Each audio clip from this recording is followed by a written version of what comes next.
Yeah. Pero muna ng mic. Gusto ko lang magsalita. At gusto ko lamang magbitaw ng isang kwento.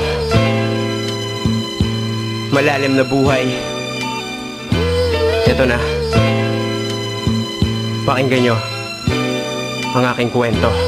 Nagkukubli sa aking mata, isang malalim na bangungot. Katanungan na ang sagot, hindi alam saan mapupulot. Ngayon nyo sabihin sa akin na pigilan ko ang luhang papatak sa aking mata. At kung ba't di ko subukang wag lumaklak mag-isa sa gitna ng kalungkutan ng sagot. Dahil buot lang ang tunay kong kaibigan at ang pader ng kabiguan. Nagsisilbing sandalan sa digmaan na ito mismong dugo ang siyang kalaban. Mistula kong kuting na nasa kulungan ng buitre. Ang tigring tagapagtanggol na wala sa edad 49. Kaya nadali, naputulan ng diskarte. At sa isang iglap biglang ang hari ay namate. Nasa dakat na kulong sa palasyong puro payaso. Na ang karapatan at kalayaan ay sarado. Kinadena at itinali lang sa iisang sistema. Na paikot-ikot lang parang kabayo sa karera. Lalim na, di mo maintindihan. Buksan mo ang isip mo't damdamin at damdamin ang salita para maramdaman mo ang mga gusto kong ipabatid at sabihin. Ito yun. Minsan naiisip ko, bakit ako, bakit hindi sila? Bakit kami ng nanay ko, bakit siya pa ang tumumba? Ang dami manluloko, manggagancho, mga gago. Pero bakit tila tadhana, kami lamang ang ginago? Sa makatuwid ako ang mag-isa ditong naiwan. Napilitang mapasama sa buhay na ewan. Para bang ang kapalaran ko ay hinusgahan sa korte.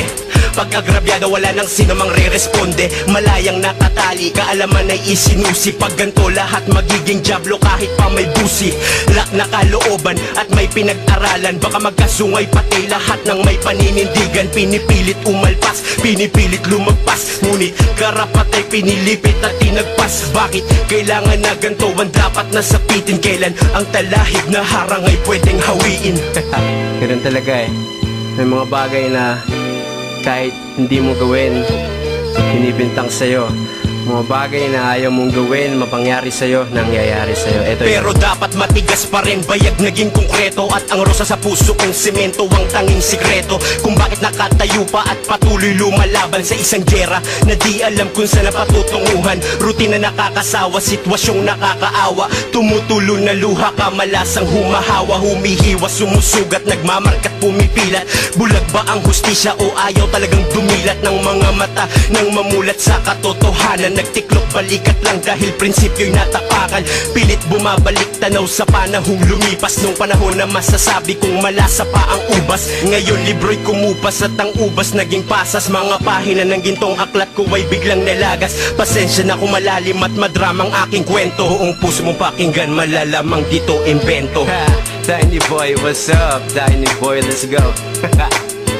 Yo, I wanna say shout out to everyone na tumulong, naniwala at sumuporta. Sa lahat ng tropa, sa lahat ng brad, Triskelion, what's up? And to my man, Don G. Belica, what's up? Shots Fired Entertainment, Marikina, stand up. Golden Mike ENT, baby. And special thanks, of course, to Hot Selling Records. Salamat mga kapatid. Yeah, this is your boy Tiny. Watch out for this. I'm out.